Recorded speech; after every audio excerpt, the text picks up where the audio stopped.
Homeòstasis comunicatives entre estructures cerebrals. Si només n'hi ha un o una que pensa, és qui per pensar per la resta?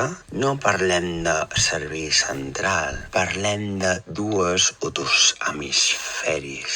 No és singular. Cervells, o allò que anomenem hemisferis cerebrals, són unitats independents de processament d'informació encarregades, entre altres coses, del moviment de la meitat oposada del cos. Produïm electricitat i transformem molta energia. No és per menys, donem-li el valor que es mereixen. Cervells de les persones es comuniquen entre elles mitjançant l'atenció. Si parlem d'entre persones, a què o qui hi posem atenció? Durant tot aquest temps, els nostres cervells estan aprenent i s'estan sincronitzant amb aquests patrons que estan presenciant. Diferents hàbitats observant homeòstasis comunicatives entre estructures cerebrals conegudes. Què passa?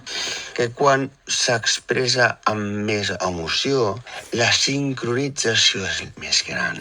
Una altra dada, la sincronització entre la figura de professora és, després de la mare o el pare, de les més intenses que es pot arribar a produir. Aristòtil va ser el primer a pensar que el cos i hemisferis funcionen com un sistema. Propiocepció.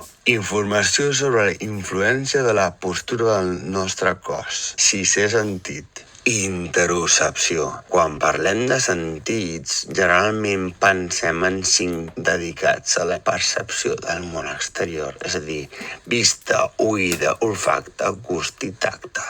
Si parlem d'un sisè, anomenem la propiocepció. Però no hem valorat aquest element protector que és capaç d'aixecar-te del llit per indicar-te que vomitaràs i que dormint pot causar una broncoaspiració relacionat amb la mort, perquè a nivell cerebral se sap molt bé de la ubicació de les estructures. On ha volgut saber aquesta agilitat ha col·locat diversos receptors. El sistema interoceptiu recull informació de mecanorreceptors, sensibles a la deformació, baroreceptors, sensibles a la pressió sanguínia, nociceptors, que capten la ruptura de cèl·lules i envien sensacions de dolor, i termoreceptors que coneguem, que capten la temperatura i informa de l'estat dels òrgans. Però no tots els òrgans tenen tot tipus de receptors. La interocepció és la capacitat de percebre les senyals internes del cos com a sensació de gana, set, fatiga, dolor, temperatura corporal i el ritme cardíac. És fonamental per a la regulació fisiològica i emocional, així com per a la consciència corporal i la presa de decisions. La interocepció implica la comunicació entre sistema nerviós central i sistema nerviós perifèric per mantenir l'equilibri intern de l'organisme. La interocepció és senyal de comunicació exitosa en entorns d'homeòstasis comunicativa entre estructures cerebrals, perquè també intervé en les emocions. Cervell, intestí o sistema nerviós entèric participa en la interocepció en processar senyals sensorials internes del tracte gastrointestinal i enviar aquesta informació a nivell cerebral per a la seva interpretació, resolució, resposta o consens. Informació com l'estat de la microbiota. Això contribueix a la nostra capacitat de percebre conscients sensacions internes del cos. Per altres exemples, la respiració és un aliat per a la gestió emocional i cognitiva. You know the way, listen to your heart. tinc un pressentiment o només està centrada quan està callada. Són exemples de comunicació exitosa, consens entre estructures cerebrals conegudes. Identificant cervell-cor. Que el cor té cervell és una metàfora, oi? No. S'ha descobert que el cor té un sistema nerviós independent i ben desenvolupat i organitzat amb més de 40.000 neurones i una complexa i espessa xarxa de neurotransmissors, proteïnes i cèl·lules de suport. La connexió més gran entre cors que coneixem és la que es produeix entre la mare i el fill. Entre mare i fill. Això ho hem d'aprendre a valorar. És intel·ligent? Gràcies a aquests circuits tan elaborats, sembla que el cor pot prendre decisions i passar a l'acció independentment del cervell i pot aprendre a recordar i fins i tot percebre. Hi ha 4 tipus de connexions que parteixen del cor i van vies cerebrals. Però a nivells cerebrals se li pot comunicar al cor estats d'ànim com ara la ira, l'hostilitat, la depressió, l'eufòria o l'alegria. Com el cervell és intel·ligent, aquest cervell-cor, però no accedeix directament a la realitat primera que es percep, interpreta i representa a nivell dual i individual de la figura de les hemisferis, a través de la vista o l'oïda, sentits situats en àrees anatòmiques clau al voltant de cervells centrals. Primera via de comunicació, la comunicació neurològica per mitjà de la transmissió d'impulsos nerviosos. És l'electrocardiograma una eina suficient per mesurar això? Cor envia més informació a nivells cerebrals hemisfèrics de la que rep.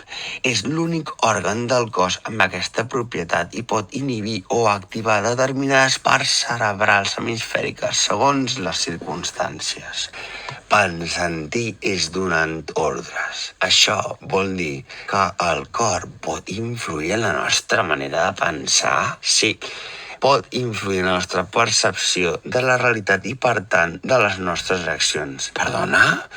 Segona via de connexió, la informació bioquímica mitjançant hormones i neurotransmissors. El cor produeix l'hormona ANF, que assegura l'equilibri general del cos, l'homeòstasis. Un dels seus efectes és inhibir la producció de l'hormona de l'estrès i produir i alliberar oxitocina, que és la que es coneix com l'hormona de l'amor.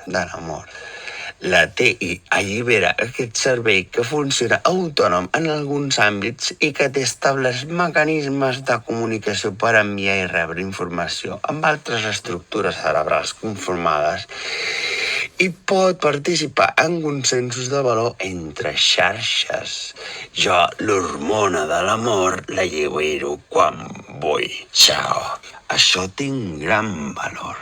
Tercera via de connexió, la comunicació biofísica mitjançant ones de pressió. Sembla que a través del ritme cardíac i les seves variacions, el cor envia missatges als cervells hemisfèrics centrals, a la resta d'estructures i probablement a la resta d'organismes o organismes que tenim presents al nostre cos.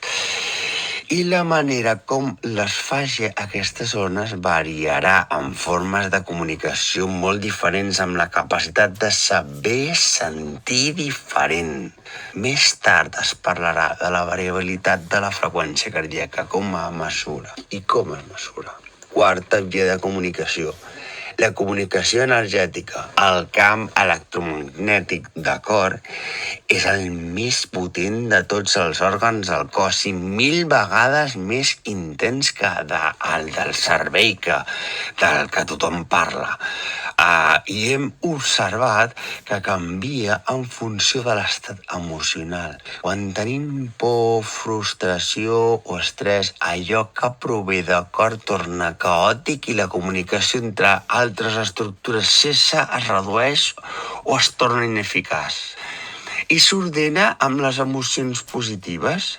Sí, i sabem que el camp magnètic del cor s'estén al voltant del cos entre 2 i 4 metres, és a dir, que tota forma de vida coneguda com a tal o no ens envolta d'informació energètica continguda al nostre cor.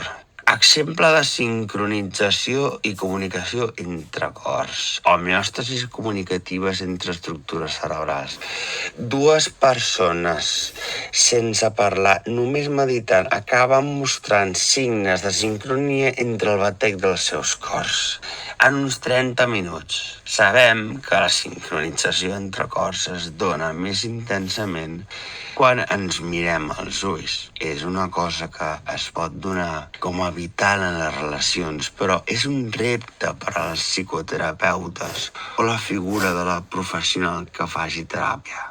A quines conclusions ens porten aquests descobriments? El circuit de cervell de cor transmet informació a estructures cerebrals. Cervell-cor serà capaç d'aprendre i recordar, però es comunica amb la figura de valor de la raó, serveis hemisfèrics centrals, i figura de valor de la intuïció, sistema entèric, per saber-se guiar. Això és tota una estructura d'intel·ligència i agilitat d'incalculable valor. En una persona que pateix de depressió i malaltia cardíaca, quina de les dues va ser primer? Tot i que la depressió i la malaltia cardiovascular són dues entitats diferents, és possible que totes dues representin la manifestació d'una patologia comuna, cosa que suggereix la possibilitat d'una relació bidireccional o nova condició que encara no ha estat nomenada. Seria dual cardiocerebral o cerebrocardial. Vota per un altre nom. La variabilitat de la freqüència cardíaca. La variabilitat de la freqüència cardíaca està estretament relacionada amb la comunicació intercerebral i pot afectar el sentir, el pensar i el preocupar-se de diferents maneres. Emocions i estat d'ànim. La variabilitat de la freqüència cardíaca està influenciada pel sistema nerviós autònom, que alhora està relacionat amb una regulació de les emocions. Una variabilitat de la freqüència cardíaca més gran s'ha associat amb una major flexibilitat emocional i una millor capacitat per regular les respostes emocionals. Per tant, una variabilitat de la freqüència cardíaca més alta pot estar relacionada amb una resiliència emocional més gran i una millor capacitat per manejar l'estrès i les emocions negatives. Cognició i presa de decisions. La variabilitat de la freqüència cardíaca també pot influir en la cognició i en la presa de decisions. S'ha demostrat que una variabilitat de la freqüència cardíaca més alta està associada a un millor rendiment cognitiu, inclosa la memòria, l'atenció i la presa de decisions. Això pot ser degut en part als efectes del sistema nerviós autònom, a la regulació del flux sanguini cerebral, dels hemisferis cerebrals i altres estructures de valor, com és el cos callós, que permet l'estat de cocreació neuronal. Preocupació i ansietat. La variabilitat de la freqüència cardíaca pot afectar l'experiència de preocupació i ansietat. S'ha trobat que una menor variabilitat de la freqüència cardíaca està associada amb un risc més alt de trastorns d'ansietat i més sensibilitat a l'estrès. Per tant, una disminució a la variabilitat de la freqüència cardíaca pot estar relacionada amb una major propensió a preocupar-se i experimentar ansietat. I la por prové de diverses regions que s'estructuren a regions cerebrals diferents. En resum, la variabilitat de la freqüència cardíaca pot influir en el sentir, a pensar, a preocupar-se a través dels seus efectes en la regulació emocional, la cognició i la resposta a l'estrès.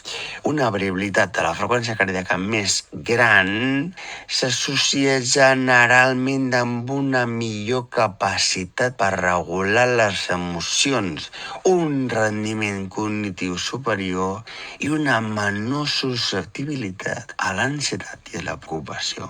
Hi ha dues classes de variació de la freqüència cardíaca. Una és harmoniosa, d'ones amples i regulars, i pren aquesta forma quan la persona té emocions i pensaments positius, elevats, generosos i de valor. L'altra és desordenada amb ones incoherents. Apareix amb les emocions negatives, sí, amb la por, la ira o la desconfiança, que provenen de diferents estructures cerebrals. Però n'hi ha més. Les ones cerebrals se sincronitzen amb aquestes variacions del ritme cardíac, és a dir, que el cor arrossega al nivell al cervell central i segurament faci el mateix a nivell intestinal. La conclusió és que pensar bé amb el cervell-cor no és una emoció, és un estat de consciència intel·ligent. Cervell-cor activa a cervell central els centres superiors de percepció completament nous que interpreten la realitat sense recolzar-se en experiències passades. Aquest nou circuit no passa per les velles memòries. El seu coneixement és immediat, instantani, i per això té una percepció exacta de la realitat subjectiva i percebuda, interpretada i representada si cal.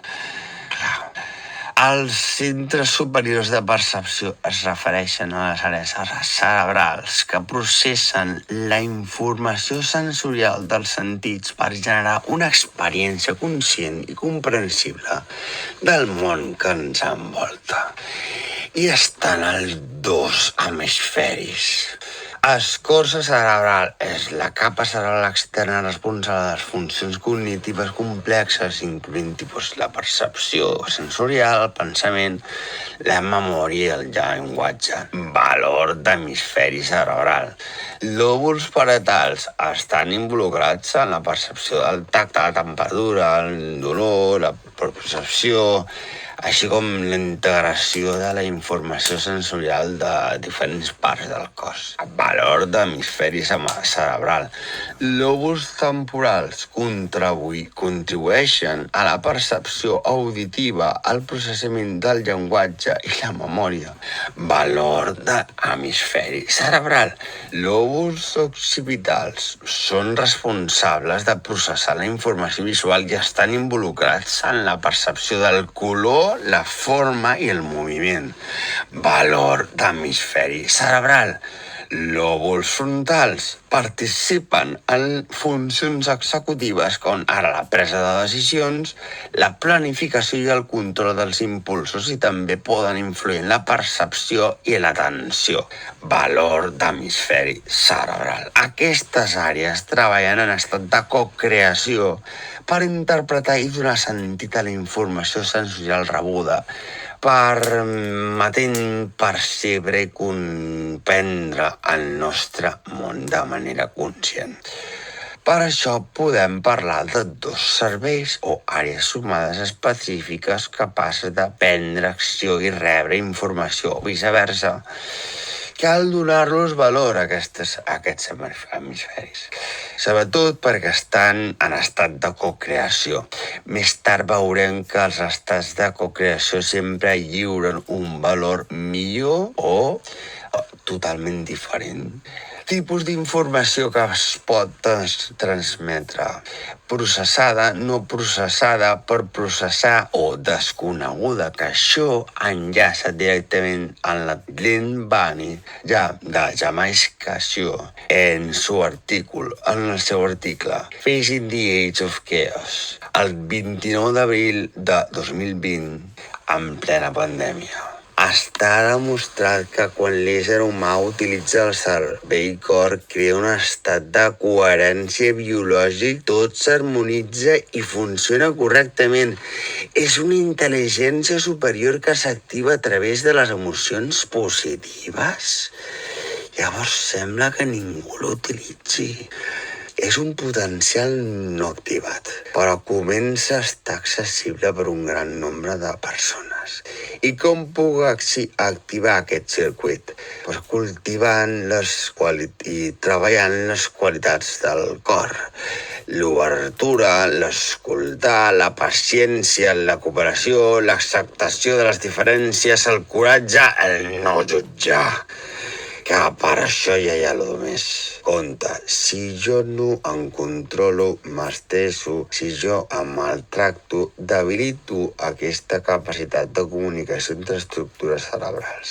Els judicis i l'efecte de jutjar altres persones poden tenir un impacte significatiu a l'inconscient o subconscient d'una persona i el benestar emocional. Pues, en què? Pues, imagina't, l'autoestima i autoconcepte. Els judicis negatius, ja siguin de mi o percebuts des de fora, poden afectar l'autoestima i la percepció que una persona té de si mateixa. Això pot portar a sentiments d'inseguretat, autocrítica i dubtes sobre el propi valor, cosa que pot influir en l'inconscient o subconscient i en la manera com la persona es veu a si mateixa. Qui ets tu per maltractar-te?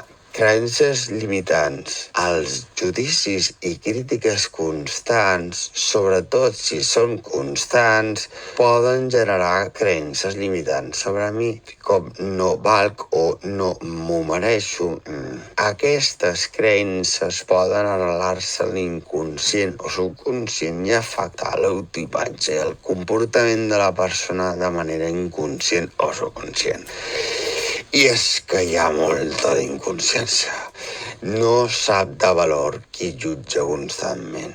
Respostes emocionals. Sentir judicis o crítiques, sobretot si no estan fundades, pot provocar una varietat de respostes emocionals com ara l'ansietat, tristesa, ira o vergonya. Aquestes emocions poden ser processades tant a nivell conscient com inconscient i poden influir a l'estat emocional general de la persona i als seus patrons de pensament i comportament. Hi ha opinions sí i opinions de valor. Defenses psicològiques. Gràcies per protegir-se del dolor emocional causat per judicis i crítiques d'una persona. Pot desenvolupar defenses psicològiques com la negació, la repressió o la projecció. Aquestes defenses poden operar a nivell inconscient i afectar a la manera com la persona es relaciona amb si mateixa i amb els altres, les altres i el que sigui més. Neurona mirall, cancel·lar. Els judicis poden tenir un impacte profund en l'inconscient d'una persona, influint en el seu autoconcepte, les emocions, les creences i els patrons de comportament. És important ser conscient de com els judicis poden afectar la resta i practicar l'empatia i la compassió a les nostres interaccions i escoltar-se el meu jo amb dues orelles i una boca. Els judicis poden interferir en l'homeòstasi comunicativa entre estructures cerebrals de diverses maneres, activant un sistema d'alerta.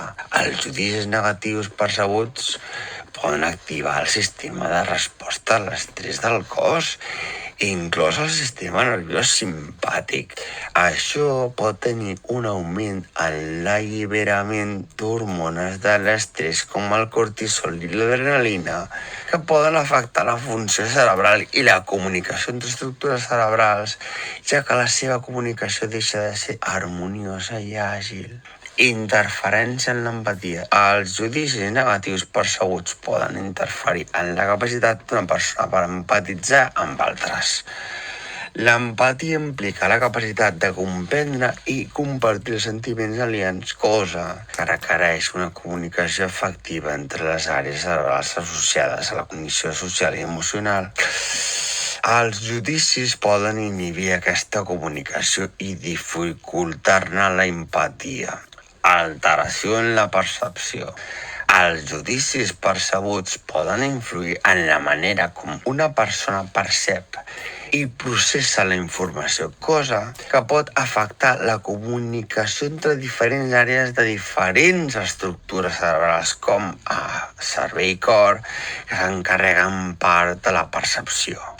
Els judicis negatius poden esbiaixar la percepció de la realitat i dificultar la comunicació efectiva entre les estructures cerebrals involucrades en la percepció i la interpretació dels estímuls. Això pot conduir que no consideres bona companyia qui et jutgi i que et fa sentir jutjat o jutjada. Activació de patrons de pensament automàtics. Els judicis poden activar patrons de pensament automàtics i esbiaixats com el pensament negatiu o la revocació. Això és una alerta. Aquests patrons de pensament poden interferir en la comunicació entre estructures cerebrals associades en la presa de decisions, la resolució de problemes i el processament emocional. Hem caigut al seu parany i ara el judici és una idea que no vols o pots invalidar. Això és l'exemple més fort és el bullying. En resum, els judicis poden interferir en l'homeostasis comunicativa entre estructures cerebrals en activar respostes d'estrès, interferint en l'empatia, alterant la percepció i activar patrons de pensament automàtics. Això pot afectar la comunicació efectiva entre diferents regions cerebrals i dificultar l'adaptació i el funcionament òptim del sistema nerviós. És difícil no jutjar. Promoure la creació d'espais de confiança podria ser un primer pas per evitar-ho. Santes les 24 hores és la pràctica de pensaments i emocions positives. En essència, alliberar-se de l'esperit de separació i dels 3 mecanismes primaris, la por, el desig, l'ànsia de domini, són mecanismes que estan ancorats profundament en l'ésser humà perquè ens han servit per sobreviure durant molts anys d'evolució. I com ens lliurem amb la figura de l'observació, observant els nostres pensaments i emocions sense jutjar-los ni tocar-los, identificant, aprenent o acceptant les emocions que ens fan sentir malament o podrien afectar d'alguna manera el nostre inconscient o subconscient, pensant amb intuïció com bregar amb elles, escollint les emocions que ens poden fer sentir bé.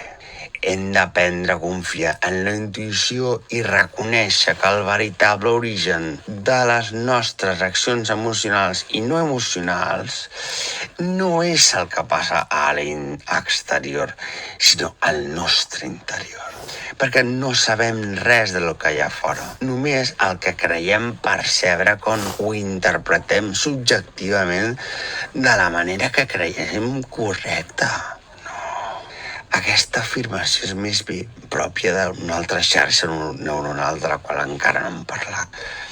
Parlem de la ínsula, la regió cerebral situada al lòbul temporal, connectada amb altres regions cerebrals com el cor, el tracte intestinal, el sistema nerviós autònom o el sistema límbic. L'ínsula és una regió del cervell ubicada a la profunditat de l'escorça cerebral. Està connectada amb diversos òrgans i sistemes del cos a través de connexions neuronals. Algunes de les connexions importants de la ínsula inclouen escorça cerebral. L'ínsula està connectada en diverses àrees de l'escorça cerebral, incloent els lòbuls frontal, parietal, temporal, cosa que li permet integrar informació sensorial i participar en diferents i diverses funcions cognitives i emocionals. Sistema límbic. La ínsula té connexions amb el sistema límbic, una xarxa d'estructures cerebrals involucrades en el processament d'emocions i la regulació de l'estat d'ànim. Sistema nerviós autònom. La ínsula està implicada en la regulació de funcions autònomes com ara la freqüència cardíaca, la pressió arterial i la resposta emocional. Òrgans sensorials. Mitjançant connexions amb àrees sensorials primàries i secundàries, l'ínsula rep informació sensorial dels sentits. En resum, l'ínsula està connectada amb una varietat de regions cerebrals i sistemes corporals, cosa que li permet exercir un paper integral en la percepció, les emocions i la regulació fisiològica. El servei de cor. Es capta a nivell cerebral moltíssima informació de l'estructura neuronal conformada al cor. S'escolta, se sent i se valora i influeix en la percepció de la persona. Això s'anomena percepció neuronal subjectiva. Aquesta percepció pot influir en l'experiència i la resposta emocional davant de diferents estímuls, cosa que fa que l'experiència sensorial sigui única, un vestit a mida per cada persona. Veiem el món com som, no com és, no com el de fora, i el cor aporta aquest punt de subjectivitat. Com en cada batec del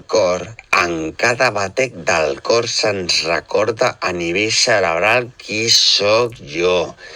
La nostra percepció sempre serà subjectiva i dependrà del cor. En cada batec la percepció s'obre i la nostra sensibilitat és molt més profunda, com també el llindar del dolor. Exemple de malaltia d'Alzheimer. La malaltia de recordar, del llatí recordis, que és tornar a passar pel cor. Aquest recordar com més el món passa pel cor. Aquí hi ha un problema de comunicació en entorns d'hemòstasis entre estructures cerebrals ben conegudes. En quin moment una estructura neuronal que es comunica amb la ínsula per donar informació en cada batec va passar a ser vista com el símbol universal de l'amor? Possible resposta. Quan va passar a encarregar-se o quan ens van donar compte de que s'encarregava de l'alliberament de l'oxitocina, la famosa hormona de l'amor. Però el cor no és només el múscul de l'amor, és una altra estructura neuronal que envia informació perquè la ínsula la processi, la rebi. Una informació d'estrès elevat amb altes descàrregues d'adrenalina pot resultar en un atac cardíac. La relació d'aquesta interconnexió està també condicionada per la presència de la ínsula, situada entre els dos hemisferis. D'igual modo, el malpensar per part d'aquesta xarxa neuronal cardíaca podria estar relacionat amb malalties mentals. El bon sentir o almenys treballar en saber el que sents són factors que tornen més àgil la comunicació entre xarxes neuronals. Però sentir que saps suficient per avui crea entorns de certesa en entorns fràgils, ansiosos, no lineals i incomprensibles, en entorns bunny, brittle, anxious, non-linear and incomprehensible. Mindfulness és una pràctica on es posa en marxa l'exercici de la interocepció. La ment racional és la que necessita explicació racional. La demostració de que la comunicació entre aquestes xarxes cerebrals es realitza de manera àgil, sense judicis ni problemes de comunicació, és saber què sentim, si és que ho sabem. Saber que sentim bé, que és el de figura de major valor, i saber el que sentim. Participants en estat de cocreació resulten segur en un lliurament de valor més gran o millor, que resulta en saber quan o no sentim bé, en saber què o no sentim bé, en saber on o no sentim bé, en saber en qui o no sentim bé, saber per què o no sentim bé. On és l'amor si tot està bé? L'amabilitat i la humanitat compartida modulen la dinàmica neuronal. El bé cap a mi mateix i els altres, les altres i allò que sigui el més, l'acceptació, com m'accepto, en quina amabilitat em refereixo a mi, em maltracto, qui sóc jo per fer això? Perdonar? Tenir present que hi ha comunicació entre xarxes neuronals separades entre si i valorades com a tal, i que la respiració també intervé, ens fa prendre consciència d'això i la comunicació augmenta.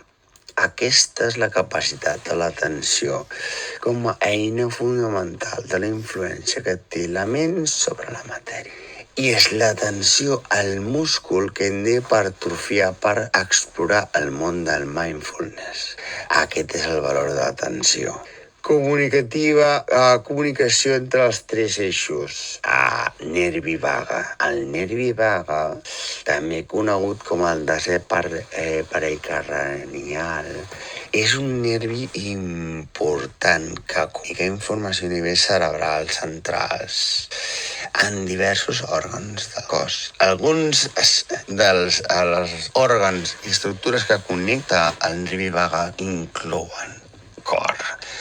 El nervi vaga envia senyals al cor que ajuden a regular la freqüència cardíaca i la funció cardíaca en general. Tracte gastrointestinal. El nervi vaga està connectat a pràcticament tot el tracte gastrointestinal, incloent-hi l'esòfag, l'estómac, l'intestí prim, intestí gruixut, controla la mobilitat gastrointestinal, la secreció d'àcid gàstric i l'alliberament d'enzims digestius, entre altres funcions. Pulmons. El nervi vaga envia senyals als pulmons per regular la funció respiratòria, incloent-li la freqüència i profunditat de la respiració, encara que no coneixem de quina manera es comunica. Fetge. El nervi vaga està connectat al fetge i participa en la regulació de diverses funcions hepàtiques, com la producció i alliberament de glucosa i la regulació del metabolisme. Pàncreas. El nervi vaga està connectat al pàncreas i juga un paper en la regulació de la secreció d'insulina i glucagó, hormones importants per al control del sucre al sang. Aquests són només alguns dels òrgans i estructures que estan connectats pel nervi vaga. Exerceix un paper fonamental en la comunicació entre serveis centrals i diversos sistemes del cos, contribuint a la regulació de funcions vitals com la freqüència cardíaca, la respiració, la digestió i el metabolisme.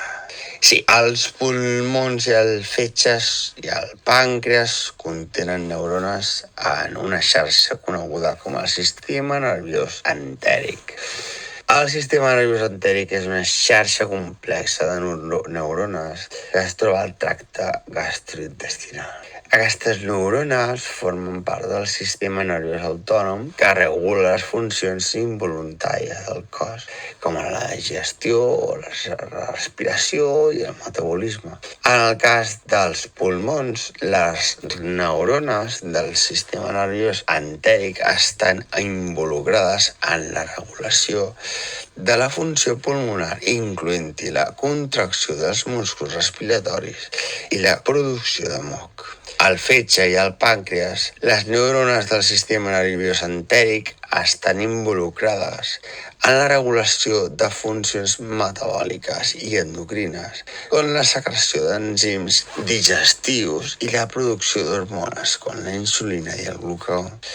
Si bé aquests òrgans tenen un nombre significatiu de neurones, la majoria de les funcions estan regulades pel sistema nerviós autònom, que també inclou el sistema nerviós simpàtic i parasimpàtic, així com el nervi vague que connecta aquests òrgans amb serveis centrals.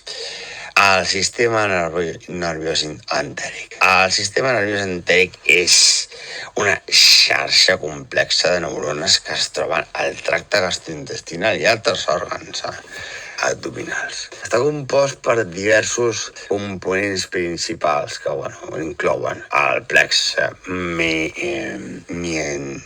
mientèric, el plex mientèric, el plexe d'Auerbach. Aquest plex es troba entre les capes musculars longitudinal i circulars de la paret del tracte gastrointestinal. És responsable de la regulació de la motilitat gastrointestinal, incloent-hi la contracció i la relaxació de músculs llissos per moure l'aliment a través del tracte digestiu. El plex submucós, el plex de Meissner. Aquest plex està ubicat a la submucosa del tracte gastrointestinal. Regula la secreció de fluids i enzims digestius, així com l'absorció de nutrients a través de la mucosa intestinal. Aquests dos plexes són els components principals del sistema nerviós entèric i treballen en conjunt per coordinar la funció gastrointestinal. A més, el sistema nerviós entèric està connectat al sistema nerviós central a través de connexions neuronals que permeten la comunicació bidireccional entre cervell i el tracte gastrointestinal.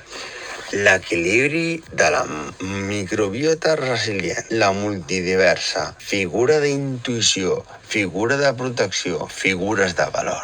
Senyal intestinal cardíac intestinal en ni més ni menys que 100 milions de neurones. La xarxa neuronal cardíaca està formada per 40.000 neurones. Tindria més o menys valor un cervell amb menys neurones juntes? No, fa una altra entrega de valor i és inquantificable.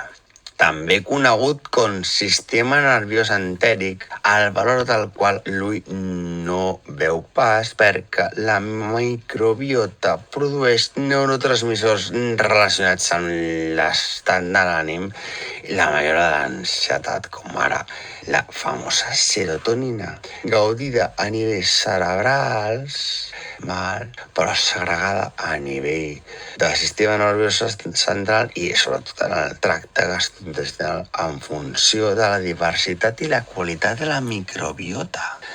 A la serotonina també se la coneix com l'hormona de la felicitat, ja que quan augmenten els seus nivells, els circuits neuronals genera sensacions de benestar, relaxació, satisfacció i augment de la concentració i l'autoestima. S'estima que al voltant del 90% de la serotonina al cos humà es produeix al tracte gastrointestinal principalment. a les cèl·lules enterocromafins que recobreixen la mucosa intestinal. La microbiota intestinal influeix en la producció de serotonina a través de diversos mecanismes. Producció de precursors. Alguns bacteris a la microbiota poden produir compostos que actuen com a precursors de la serotonina i com el triptòfan. El triptòfan és un aminoàcid necessari per a la síntesi de serotonina i la seva disponibilitat pot ser influïda per la microbiota. Hem de donar-li valor al triptòfan i en la diversitat de la microbiota. Regulació de l'expressió gènica. La microbiota pot influir en l'expressió gènica de les cèl·lules intestinals, incloent-hi les cèl·lules enterocromafins, que produeixen serotonina. Això pot afectar la quantitat de serotonina produïda a l'intestí. Interacció amb el sistema immunològic. La microbiota intestinal interactua amb el sistema immunològic local a l'intestí. Aquesta interacció pot modular la producció de serotonina, ja que el sistema immunològic pot influir en l'activitat de les cèl·lules enterocromafins. Comunicació microbiota cerebral. La microbiota intestinal pot comunicar-se a nivell cerebral central a través de l'eix intestí cerebral, que implica senyals hormonals, nerviosos i immunològics. Aquesta comunicació bidireccional pot influir en la producció i regulació de serotonina a nivell cerebral. Interocepció.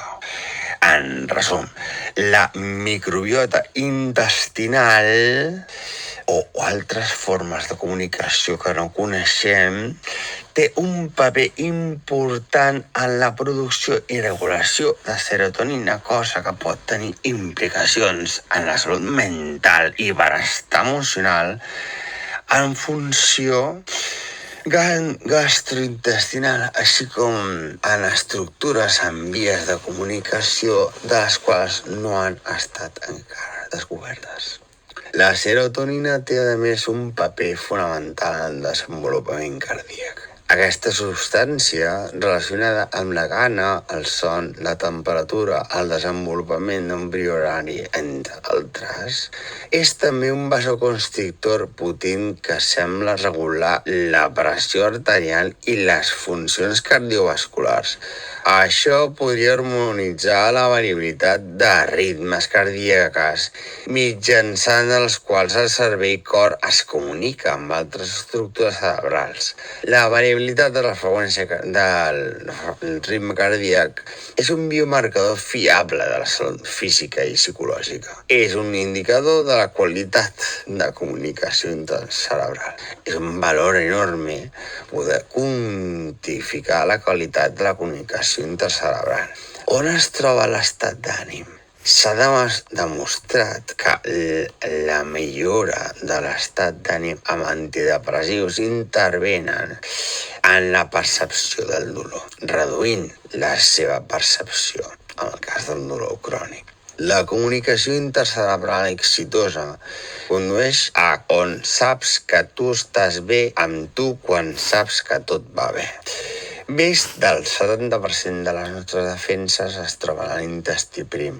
L'afirmació de que més del 70% de les nostres defenses són a l'intestí prim és una simplificació que reflecteix un poc la importància del sistema immunològic associat al tracte gastrointestinal, la protecció contra patògens i en la regulació de la salut general. Encara que no hi ha un percentatge exacte universalment acceptat, és cert que una gran part del nostre sistema immunològic està concentrat a l'intestí prim. On? Pues a la mucosa intestinal. El revestiment de l'intestí prim està cobert d'una capa de cèl·lules epitelials i una capa de moc que actuen com a barrera física contra la invasió de patògens. A més, La mucosa intestinal conté cèl·lules immunes especialitzades com els limfòcits i les cèl·lules de Paneth, que ajuden a combatre les infeccions. Plaques de Peyer, que són estructures limfàtiques especialitzades ubicades a la mucosa de l'intestí prim. Aquestes plaques contenen cèl·lules immunes com els limfòcits que ajuden a iniciar respostes immunes contra patògens que arriben a l'intestí a través dels aliments o l'aigua. Microbiota intestinal. La microbiota intestinal, composta per bilions de microorganismes, exerceix un paper crucial en la funció immunològica de l'intestí. Aquests microorganismes ajuden a mantenir un equilibri saludable entre els bacteris beneficiosos i patògens i estimulen la resposta immune del cos. Producció d'immunoglobulines. L'intestí prim és un lloc important de producció d'immunoglobulines, com la immunoglobulina A, que tenen un paper clau en la immunitat mucosal i ajuden a prevenir la colonització de patògens a la mucosa intestinal. En conjunt, aquestes característiques fan que l'intestí prim sigui una part crucial del sistema immunològic del cos, tot i que és important recordar que el sistema immunològic és un sistema complex que està distribuït per tot el cos per protegir contra diversos amenaces que puguin aparèixer. Com és la comunicació intestinocerebral? Hem de tenir en compte que som éssers holobiontes. Això vol dir que interactuem amb altres formes de vida. No només això, que ho creem lliurant un valor millor o més gran. No parlem només dels 2 quilos de microbiota intestinal, sinó dels microorganismes que habiten a la pell, la microbiota bucal, orovaginal i la del colon. Hem de tenir en compte el valor que tenen cada una d'elles. La comunicació amb èxit entre cervell d'intestí, també conegut com sistema nerviós entèric, cervell de cor, cervells centrals i altres estructures cerebrals conegudes o no conegudes, passa a través d'un procés complex que involucra diferents sistemes de senyalització i connexions neuronals. Cervell intestí, sistema nerviós entèric. Aquest sistema nerviós que es troba al tracte gastrointestinal pot enviar senyals als cervells centrals a través del nervi vague i a través d'altres vies de comunicació neuronals. Aquestes senyals poden influir a l'estat emocional i al benestar general. Cervell-cor. Cervell-cor mitjançant la connexió entre cor i el sistema nerviós autònom. El cervell del cor pot enviar senyals als cervells centrals que afecten l'estat emocional i la percepció de les situacions. Hemisferis cerebrals. Els 2 hemisferis cerebrals estan connectats pel cos callós i es comuniquen entre si a través de senyals neuronals. Cada hemisferi té funcions especialitzades, però que també co-creen per processar informació i prendre decisions. La comunicació amb èxit entre aquests sistemes es pot aconseguir a través de pràctiques com l'atenció plena, la meditació, l'autoconsciència i el control del que es parla. Aquestes pràctiques poden ajudar a sincronitzar els ritmes biològics del cos, promoure la coherència entre els sistemes i millorar la regulació emocional i el benestar general. A més, mantenir un estil de vida saludable que inclogui una alimentació balancejada, exercici regular i gestió de l'estrès també pot afavorir una comunicació efectiva entre aquests aspectes diferents aspectes de l'organisme. Finalment, intervé El com em refereixo al meu allò de fora. Quines paraules faig servir? M'etiqueto, perdona?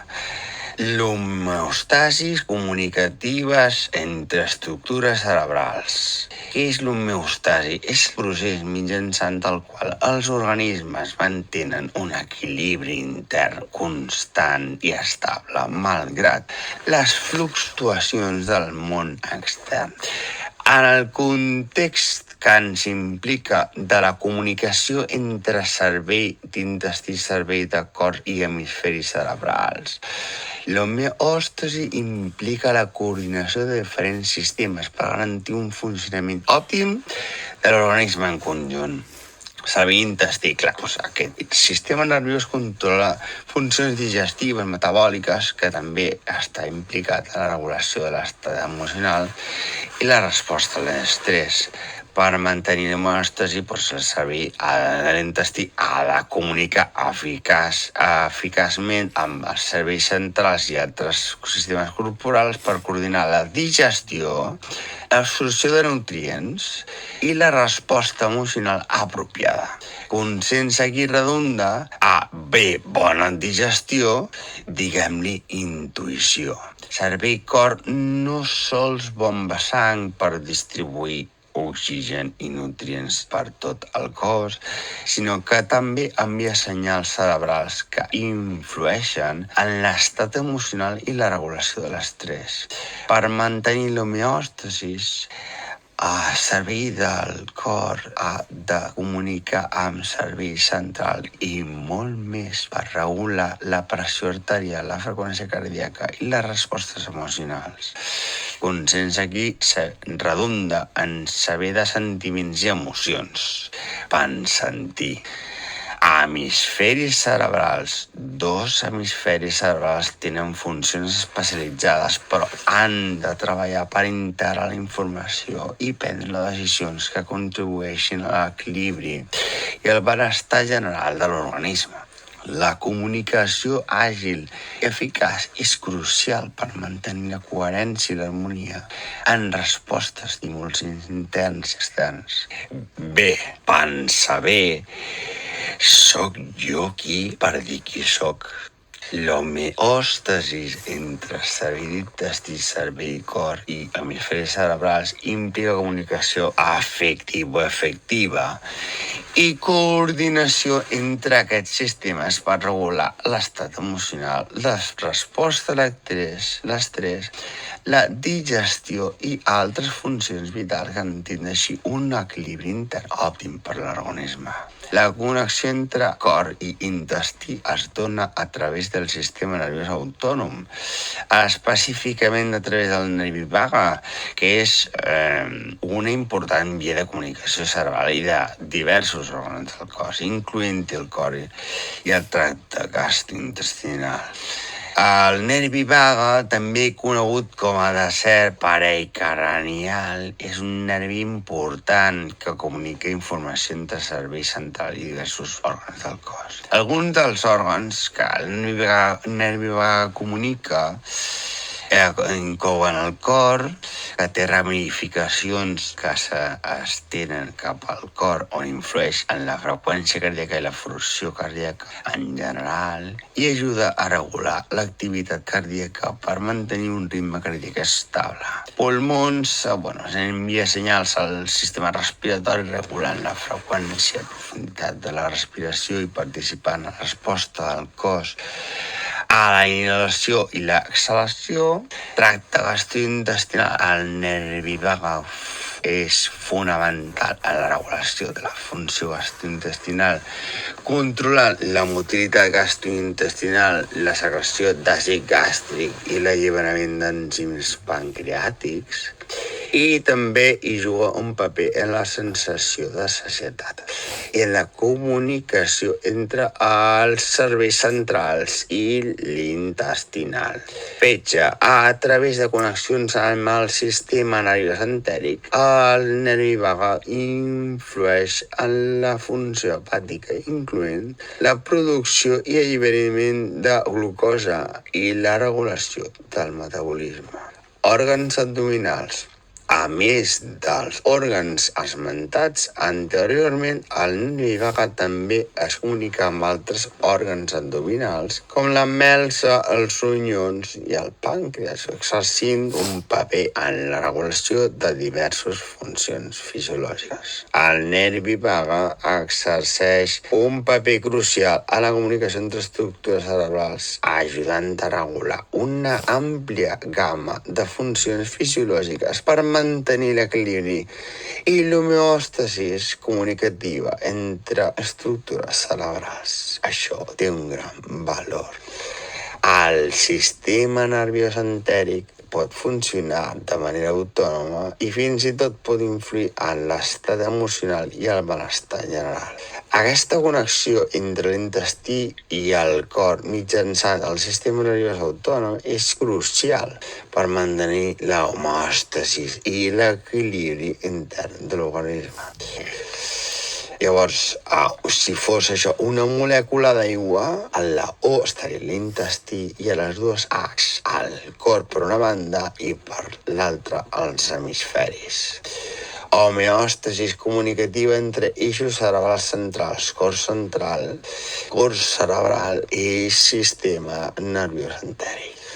L'homeòstasi comunicativa entre eix cerebral, el cor cerebral i el sistema nerviós entèric es refereix a la coordinació efectiva entre aquests sistemes per mantenir un equilibri emocional, fisiològic i cognitiu a l'organisme.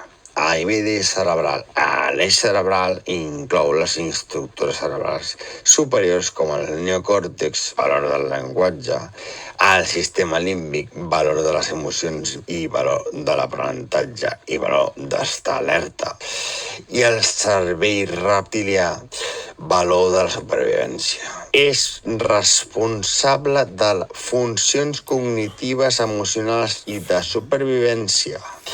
La comunicació entre aquestes àrees permet la percepció, el processament i la resposta a estímuls interns i externs.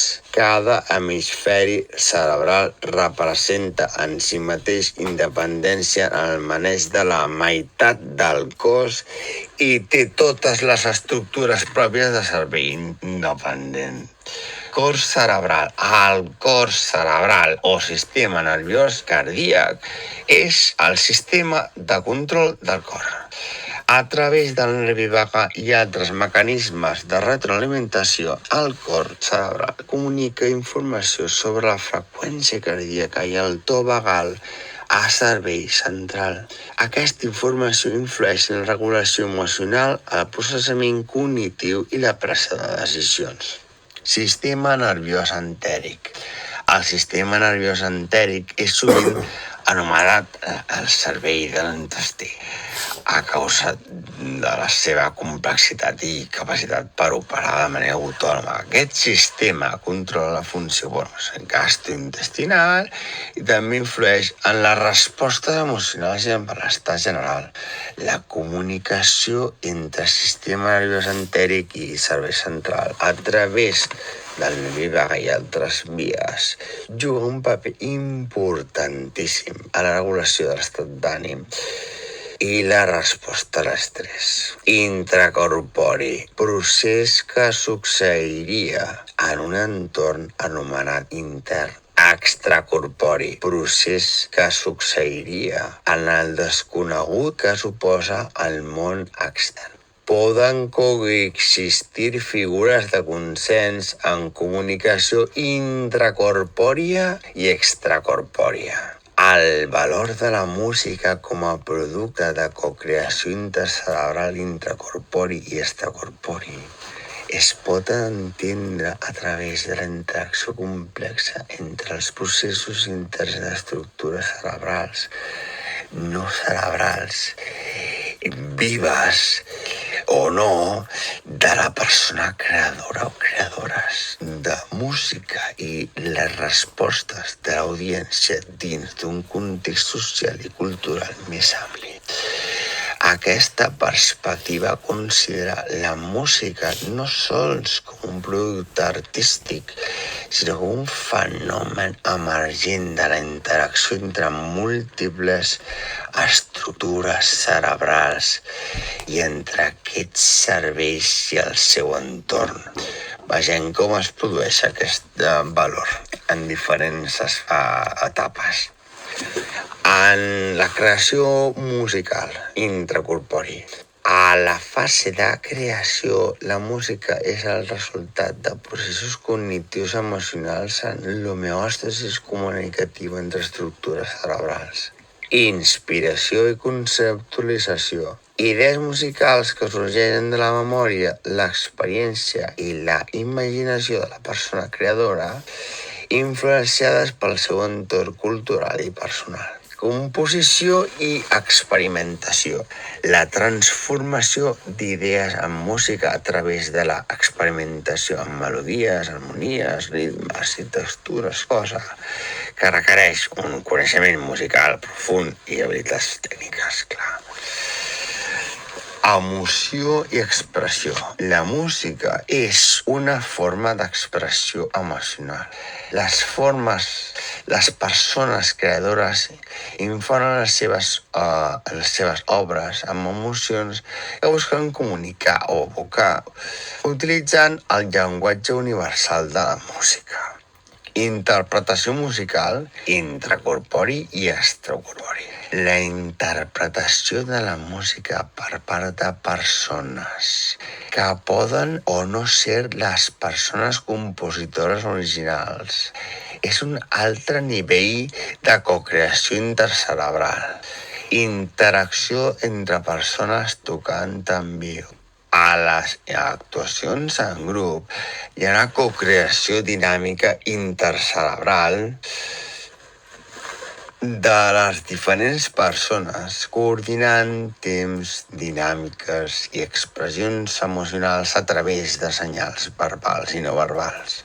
Connexió amb l'instrument. Les persones també estableixen una relació intracorpòria amb els seus instruments que es converteixen en extensions dels seus cossos i ments, permetent expressar idees i emocions a través de la música.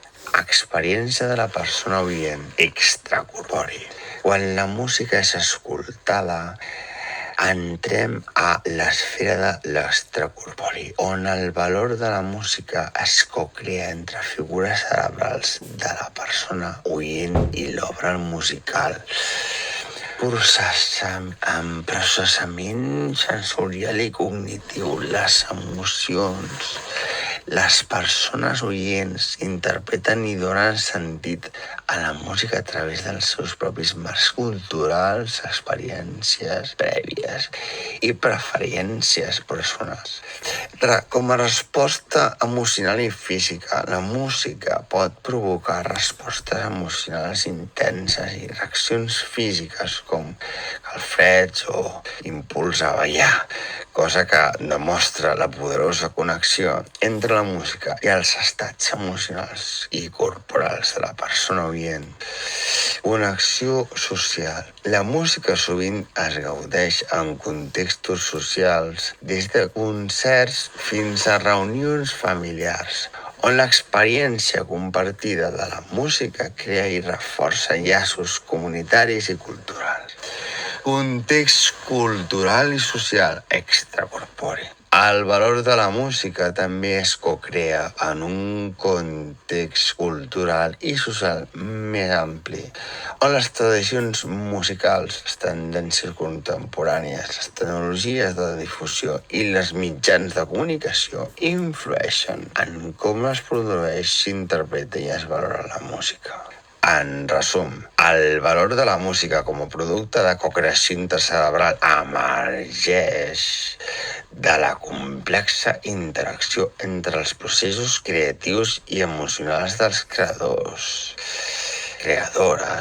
i intèrprets. L'experiència sensorial i emocional de les persones oients i el context cultural, social en què aquests processos i aquestes experiències tenen lloc. Aquest enfocament holístic pues destaca com la música és un fenomen profundament humà, arrelat tant a la biologia individual com a l'experiència col·lectiva.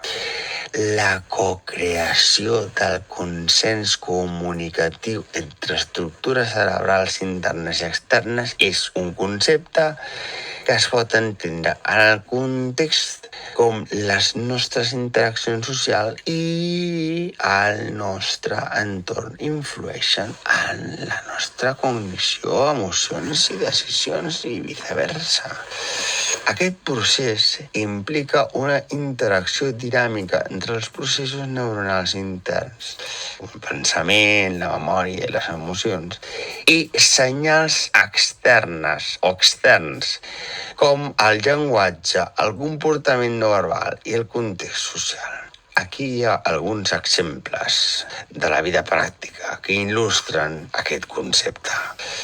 Per exemple, en l'aprenentatge col·laboratiu, en un entorn d'aprenentatge col·laboratiu, la figura de l'estudiant discuteix i comparteix idees sobre un tema específic. Aquesta interacció entre aquestes persones fomenta la creació de noves connexions neuronals i el reforçament de les existents, cosa que facilita l'aprenentatge. La retroalimentació verbal i no verbal entre estudiants i estudiantes i la figura de professor o professora modifica activament les estructures cerebrals internes, millorant la comprensió i la retenció de la informació. Comunicació emocional en relacions interpersonals. Quan les persones expressen les seves emocions i llegeixen les emocions dels altres mitjançant expressions facials i el to de veu i el llenguatge corporal, es produeix un complex intercanvi comunicatiu. Aquest intercanvi afecta les estructures cerebrals en consens relacionades amb el processament emocional, com l'amígdala i el còrtex prefrontal, i pot influir a com ens sentim i responem, demostrant la cocreació del consens comunicatiu a través de la interacció de senyals interns i externs. A nivell de presa de decisions en grup, en situacions on un grup ha d'arribar a una decisió consensuada, els membres del grup intercanvien i els membres també informació, arguments i perspectives. Aquests processos de comunicació no només es basa en la lògica i la informació disponible, sinó també en la influència social, les emocions i les expectatives. Les estructures cerebrals internes processen activament aquesta informació externa, cosa que porta a una decisió que és co-creada pel grup. A nivell d'empatia i compassió, l'empatia o la capacitat d'entendre i compartir els sentiments d'una altra persona involucra una xarxa complexa de processos neuronals amb respostes de consensos intercerebrals responsables del processament emocional i cognitiu. En interactuar amb algú que està experimentant dolor o alegria, les nostres pròpies respostes emocionals i cognitives es veuen influenciades, cosa que pot portar a reaccions de compassió o suport. Aquest és un exemple de com els senyals externs, les emocions de l'altra persona, interactuen amb les nostres estructures cerebrals internes per generar una resposta co-creada. Resolució de conflictes. La resolució de conflictes implica comunicació verbal i no verbal entre les parts involucrades. A través d'aquest procés, les persones han d'interpretar informació emocional i racional interna i externa mentre regulen les respostes emocionals i cognitives pròpies internes i externes. Aquest exemple il·lustra la negociació entre processos interns com el control d'impulsos i l'empatia i senyals externs com les paraules i les emocions de l'altra persona per arribar a un acord o consens. Aquests exemples mostren com la interacció d'estructures cerebrals i l'entorn social pot influir en els nostres pensaments, les nostres emocions, els nostres comportaments i destacant la importància de la comunicació en la creació de la nostra experiència subjectiva i decisions col·lectives. La cocreació intercerebral, entesa com a col·laboració entre diferents processos cognitius i emocionals dins d'un individu o entre individus per generar solucions innovadores o millorar la presa de decisions, es manifesta en diversos contextos i sectors. Té que el terme no pot ser àmpliament reconegut a la seva forma específica intercerebral. La idea subjacent de col·laboració cognitiva i emocional té aplicacions pràctiques en àrees com l'educació, la psicologia, el disseny col·laboratiu, la resolució de conflictes i la innovació organitzacional. A continuació es presenten una sèrie de casos i de com s'apliquen aquests principis en diferents àmbits. En educació i aprenentatge col·laboratiu. L'aprenentatge col·laboratiu a l'aula. En el context educatiu, tècniques com l'aprenentatge basat en projectes grupals fomenta la cocreació intercerebral perquè requereix que l'alumnat col·labori, comparteixi coneixements i resolguin alguns problemes conjuntament. Això no només millora la retenció del coneixement i les habilitats socials, sinó que també permet a l'alumnat aprofitar diverses perspectives cognitives i emocionals per requerir l'aprenentatge. Psicoteràpia i desenvolupament personal. Teràpia de parella i familiar. A la teràpia de parella familiar, la cocreació intercerebral es facilita en animar els participants a comunicar els seus pensaments i emocions de manera oberta. El terapeuta o la terapeuta guia els individus a través de processos de reflexió conjunta i enteniment mutu, cosa que pot portar solucions innovadores per conflictes i millorar les relacions en considerar i sintetitzar les perspectives emocionals i cognitives de cadascú. En l'àmbit del disseny col·laboratiu i desenvolupament de productes, les hackathons i disseny participatiu. Els hackathons i aquestes sessions de disseny participatiu són exemples d'entorns on persones amb diferents habilitats i coneixements col·laboren intensament per crear solucions tecnològiques o dissenyar productes. Aquesta col·laboració interdisciplinària fomenta una cocreació intercerebral que combina diverses maneres de pensar i enfocaments de resolució de problemes, conduint a innovacions que una sola persona o disciplina podria no aconseguir. Resolució de conflictes i diplomàcia, a diàlegs de pau i negociacions. En processos de diàleg de pau i negociacions diplomàtiques, la cocreació intercerebral és crucial per assolir solucions sostenibles. La figura de la mediació sovint fomenta l'empatia i la comprensió mútua entre les parts, cosa que requereix una sincronització de processos cognitius i emocionals per superar prejudicis i trobar terrenys comuns.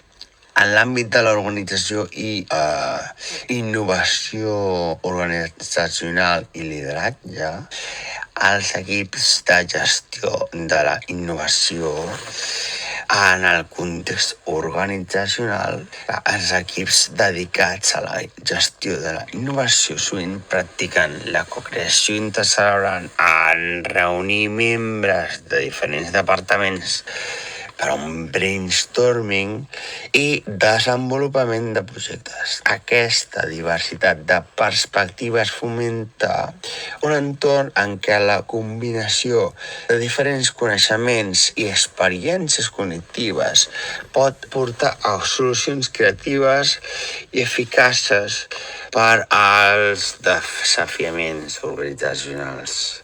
Aquests exemples mostren com la cocreació intercerebral pot ser un motor per a la innovació, la resolució de conflictes, l'aprenentatge i el creixement personal en aprofitar la diversitat de processos cognitius i emocionals dins, fora i entre persones. Per mantenir homeostasis comunicativa entre estructures cerebrals és crucial que hi hagi una comunicació eficient i àgil. Això es pot aconseguir a través de pràctiques com l'atenció plena, la meditació, l'exercici regular, una dieta balancejada i posar el focus en el que es diu si és sense jutjar, dones més valor. A més, les relacions socials i el suport emocional també poden contribuir a una comunicació saludable entre aquests sistemes, promovent així el benestar general, la salut mental i d'altres sistemes, coneguts o no coneguts, milloren el funcionament dels sistemes o formes de comunicació que potser encara no coneguem. Cessament de mecanismes automàtics de protecció de la vida, els coneguem o no, donar certesa en el dia a dia, autocreixement personal i valor de consens intercerebral, intracorpori i extracorpori. Registre, pensament, paraula, acte, hàbit, conducta, certesa, consens.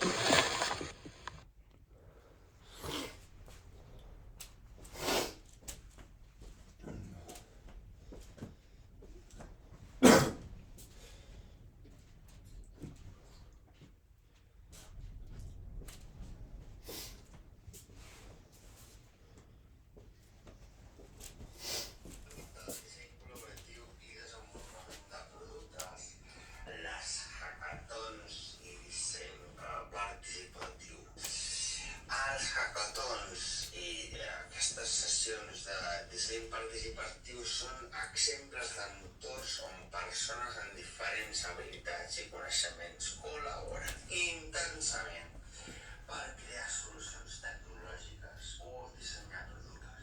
Aquesta col·laboració interdisciplinària fomenta una cocreació intercerebral que combina diverses maneres de pensar i enfocaments de resolució de problemes, conduint a innovacions que una sola persona o disciplina podria no aconseguir. De solució de conflictes i diplomàcia a diàlegs de pau i negociacions en processos de diàleg de pau i negociacions diplomàtiques, la cocreació intercerebral és crucial per assolir solucions sostenibles. La figura de la mediació sovint fomenta l'empatia i la comprensió mútua entre les parts, cosa que requereix una sincronització de processos cognitius i emocionals per superar prejudicis i trobar terrenys comuns. En l'àmbit de l'organització i innovació organitzacional,